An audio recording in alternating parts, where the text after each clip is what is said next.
And I thought the players have been, pretty good so far this week, and hopefully we can build and improve with our performance this week in this game. From an injury standpoint, I think Raekwon, DJ Dale, and Phil Mathis and Henry Ruggs are still very questionable for the game. I did FaceTime with Tua today. He was in good spirits. He got his nose done, so he hadn't shaved for a couple of days, so I had to tell him, I like to say you look good, but he was in great spirits and a good mood, and so anyway, we're focused on what we need to do with the players that we have to get them to be able to play well in the game, and having a few guys down this week will obviously create some opportunities for some other guys to show what they can do and maybe add some depth to our team down the road. So I know we're dealing with some injuries, but the challenge for the defense this week is, these guys run option-type football. It's not really wishbone, but, kind of dive option-type football, and they really do a good job schematically, and our players have to play responsibility football on defense. When you run the option, the point of attack moves, as the play, sort of expands. So everybody's got to be disciplined to, do their job first. And you can't just chase the ball because the ball is going to change where it's at. So, we mentioned before that we're excited about what the senior group that we have has been able to accomplish here. I think they've won, 50 games so far in their career, 4 years, and 64 games over a 5-year period is, pretty significant accomplishment, for those guys. So hope our fans, come out and recognize this group on Saturday and show their appreciation for, what they've done and how they've represented the university and the football program. Coach, just to follow up on that, so many players seem to come through and they're here and gone in 3 years. And do you have a little extra appreciation now for the 4-year, the 5-year guy who really sticks it out? Well, I don't think there's any question about that. If a guy's here for 3 years, he obviously does a really good job, and we appreciate them and what they've done. And, we just hope that they all make good business decisions about what they do in their future. But the guys that have been here and stay here and, value education, wanting to get a degree, continuing to sort of try to develop value by the way they play and develop as players. They become leaders. They're more mature, and they certainly have a great impact and set a great example for some of the younger players. And I do have a great regard for some of those guys. And, most of the guys that have been here for 4 and 5 years, they've had to overcome a lot of adversity. Like Anthony Jennings is, a guy had a really tough injury a few years ago and really worked hard to get back, and, wanted to come back this year because he didn't think he was quite as good as he could be last year, and he's done a fantastic job for us this year. I think he's one of the top production guys, and I think he has created value for himself. So I don't think, there's enough guys that look long-term at the value of being here over an extended period of time, graduating and trying to improve as a player so they create more value for themselves. With the defensive line, how have you seen that group respond this week with so many guys injured, and their young guys like Stopshire, Ingraham haven't played much? What kind of potential do they have for this weekend? Well, we'll see. We'll see how they're playing. They all getting an opportunity to play this week, and they're getting a lot of reps in practice, and so I'm not disappointed. Their effort has been good. They're trying to learn. Some of them have been on the scout team all year. Sometimes you develop more on the scout team than you do, when you're a backup player who doesn't get as many reps because you're going against good competition every day. So, but we're going to have a few of those guys that are going to have to fill in this game, and this will be a good opportunity for them, and I'm kind of anxious to see how they respond, to be honest with you. Back to Brett. No, you're taking the slow route with him this time, but how's Will Reichert coming along? Making progress, but I think after the last time, when we thought he was making good progress, and then he had a setback. I think, from a medical standpoint, they're really trying to make sure this time that he is, A-OK. So he's done a little more each week. I don't think he's ready to kick right now, but we'll just keep trying to, work him in.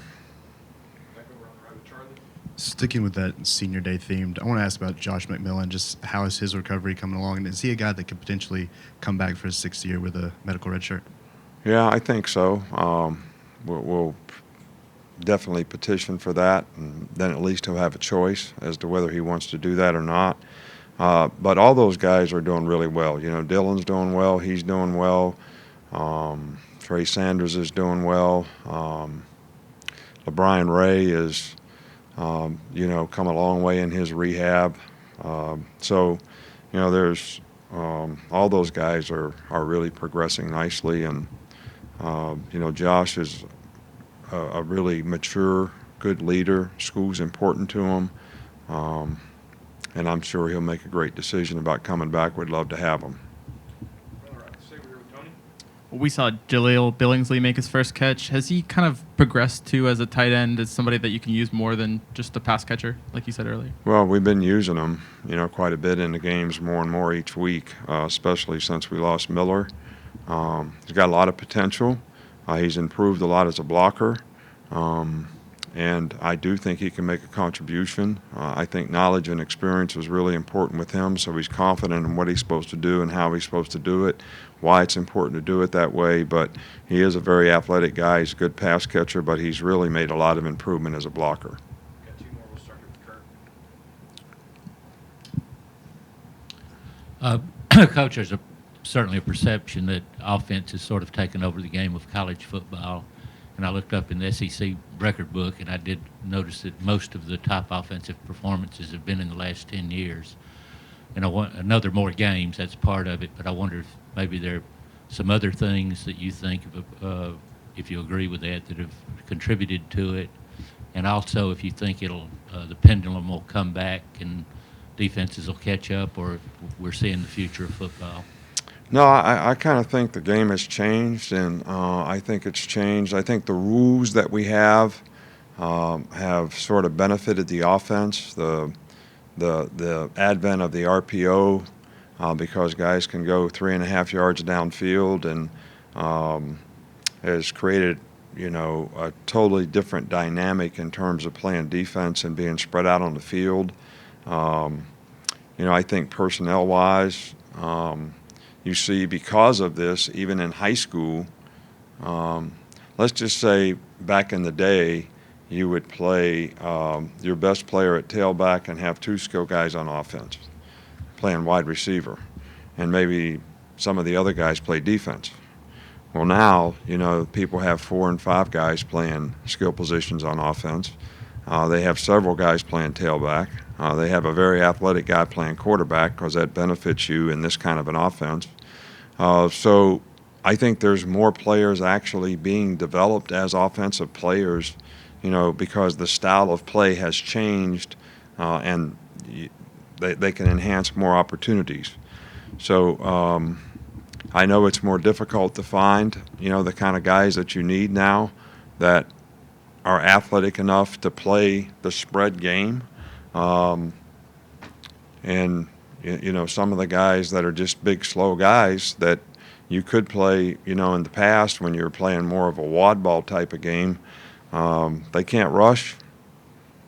They can't really play. And, the development of the passing game, it's a little over 60% of the plays in the National Football League are passes. It was probably 40%, 15 years ago. So I think the growth of how people play offense in terms of spreading it out, and the development of quarterbacks. More quarterbacks can run this kind of offense, get the ball out of their hand, and make you, defend in space. And then you got to have those kind of space players on defense. So I think if you have really good players on defense, and there are teams that have really good players on defense, and I think we've had a lot of really good players on defense, and I think we got a lot of really good players on defense now. I think our deal got affected a little bit about losing some guys. That you're athletic enough that you can play these plays on the perimeter and you can match up with the other team's skill. But I think you're going to see more and more, or less and less, of those types of defenses and more prolific offenses. Your documentary with Coach Belichick is coming out next month. How was your experience with Coach Belichick and be able to doing that with him? Well, Bill's one of my best friends. We kind of got to know each other because I coached with his dad when I was like 27 years old or something at the Naval Academy. We were both young, just barely starting out, and sort of developed a relationship then and spent a lot of time together through the years. And then having the opportunity to work with him in Cleveland was probably the most impactful thing to me in terms of what I was able to learn organizationally, how to run a program, how to run an organization, how to define the expectation for the people in the organization. I've had some great mentors, George Perlis at Michigan State, Don James, my college coach.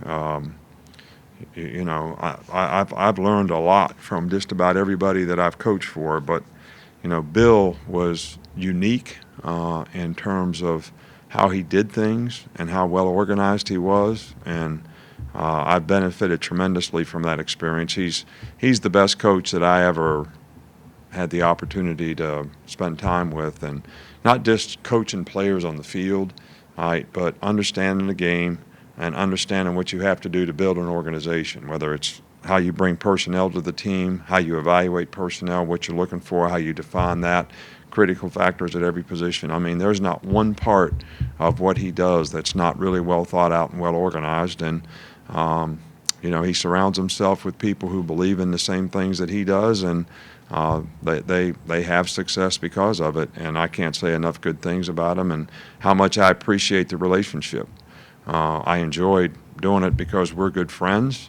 I haven't seen any of it, so I don't know what it's like, but I'm sure his part of it's pretty good.